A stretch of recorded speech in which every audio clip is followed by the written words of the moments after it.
Good morning दोस्तों। मैं परमेश्वर का धन्यवाद करता हूँ कि आप सब बहुत अच्छे हैं और प्रभु आप सबको बहुत बहुत बहुत आशीष दे। मैं विश्वास करता हूँ कि आपने अपने परिवार को और अपने आप को बहुत अच्छे से संभाला है और सारी ज़रूरतों को अपने परिवार की पूरा किया है। और सबसे अहम बात, इन सब से बढ़कर आपने परमेश्वर के साथ इस कोविड-19 के समय में अच्छे से समय बिताया। लेकिन जब से हमारे ऑफिसेस, कॉलेज और अलग अलग बिजनेस स्टार्ट हुए हैं, तब से कहीं ना कहीं हम कुछ ना कुछ भूल गए हैं। हम हर रोज़ सुबह उठते, तैयार होते, फ्रेश होकर नाश्ता करते, ऑफिस चले जाते, स्कूल चले जाते, कॉलेजेस चले जाते और दोपहर का समय होता जब खाना खाने का, तब हम खाना भी खाते। फिर शाम को वापस अपने घर लौटते और बच्चों के साथ समय बिताते। थोड़ी देर के बाद में अपने परिवार से बात करते और फिर उसके बाद में शाम का डिनर करने के बाद में अपने बिस्तर पर जाते और फिर से सो जाते। और हाँ, एक और बात, प्रार्थना करने के बाद सोते। इन सब कामों के बीच में कहीं ना कहीं कुछ छूट जाता है और वो छूटने वाली बात बहुत अहम होती है।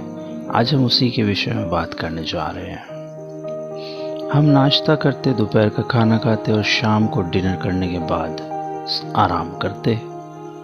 ये सब नाश्ता, दोपहर का खाना और शाम का डिनर, ये सब हमारी शारीरिक ज़रूरतों को पूरा करता है, हमें न्यूट्रिशंस देता है, हर चीज़ देता है। लेकिन क्या आपने सोचा है क्या हमारी आत्मिक भूख को भी मिटाता है?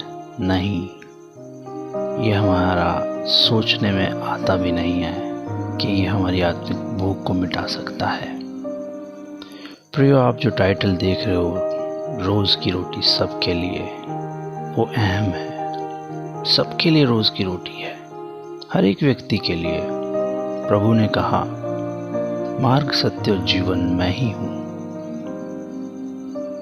हम लोग जीवन से शुरू करते हैं। जीवन क्या है? जीवन किस में है? जीवन कैसे मिलता है? हम लोगों को अगर भोजन न मिले तो हमारा जीवन धीरे धीरे धीरे धीरे करके ख़त्म हो जाएगा। वैसे ही हमारे रोज़ की रोटी भी, जो हमें रोज़ करनी चाहिए, अगर हम रोज़ ना करें तो हमारा आत्मिक जीवन भी धीरे धीरे करके फिनिश हो जाएगा। एक समय आएगा जब हमारी आग वो बुझ जाएगी और हम अंधकार की तरफ, अंधेरे की तरफ बढ़ते चले जाएंगे और हमारा कुछ पता नहीं रहेगा। प्रभु का वचन हमारे जीवन में बहुत बहुत काम करता है। प्रियो, परमेश्वर के वचन में ऐसे लिखा हुआ है, जब तू जल में होकर जाए तब मैं तेरे संग रहूँगा, और जब तू नदियों में होकर चले तो वो तुझे डुबा ना सकेगी। हाँ प्रियो, इस वचन में परमेश्वर ने हमसे वायदा किया है कि वो हमारे साथ साथ रहता है और हमें कभी कोई नुकसान नहीं होता। परमेश्वर हमसे कहता है कि जब तू जल में होकर जाए तो मैं तेरे संग हूँ। इसको यहाँ से शुरू ना करके इसको नीचे से शुरू करते हैं। जब तू नदियों में होकर चले तब वो तुझे डुबा ना सकेगी। मतलब कहने का ये है, परमेश्वर यहाँ पे ये बताने जा रहे हैं कि परिस्थितियाँ विपरीत हों कैसी भी, वो हमें डुबा नहीं सकती है। हम कितने परेशान हों, निराश हों, हताश हों या कितनी भी समस्याओं से घिरे हुए हों, उस वक्त परेशानियों से चाहे हम जूझ रहे हों, हमारी आखिरी सांस भी चल रही हो, तब भी परमेश्वर का वचन हमें यही बता रहा है कि वो तुझे डुबा नहीं सकती है, वो तेरे को हरा नहीं सकती है, वो तेरे को कभी निराश नहीं होने देगी। तेरे जीवन में एक आशा बनी रहेगी। हम सब के पास में एक आशा है, धन्य आशा, वो प्रभु का वचन है। क्योंकि परमेश्वर ने शुरू में ही बोल दिया, जब कुछ नहीं था तब उसका वचन था, और वही वचन आज आपके पास में है, और वही वचन आज आप सुन रहे हैं। परमेश्वर आपसे कह रहा है कि वो तुझे डुबा ना सकेगी। निराश ना होइए प्रियो, परेशान ना होइए।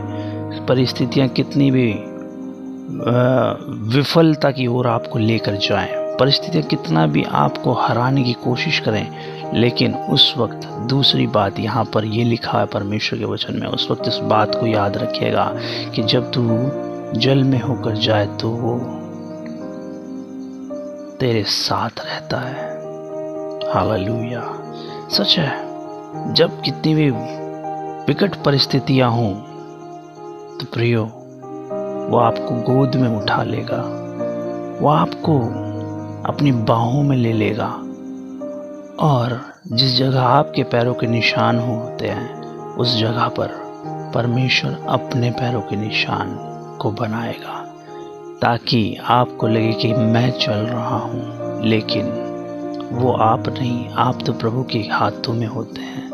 परिस्थितियाँ, बीमारियाँ, समस्याएं, दुष्ट आत्माओं से ग्रसित लोग, निराशाएं, अपने आप को उस अंधकार में ढकेलने वाली बातें, वो सब चीज़ों को उठा लेता है, वो सब चीज़ों को हटा देता है आपके सामने से, क्योंकि वो आपको गोद में लिए रहता है, क्योंकि वो आपको अपनी बाहों में भर करके आगे बढ़ता रहता है। और आप सोचते हैं कि परिस्थितियों से मैं लड़ रहा हूँ। नहीं प्रियो, आप तो सिर्फ खड़े हैं, चल तो वो रहा है। अब आपके सामने एक रास्ता है, वो रास्ता जीवन का है। वो जीवन के रास्ते पर चलना आपके हाथ में है। प्रभु आप सबको बहुत बहुत आशीष दे।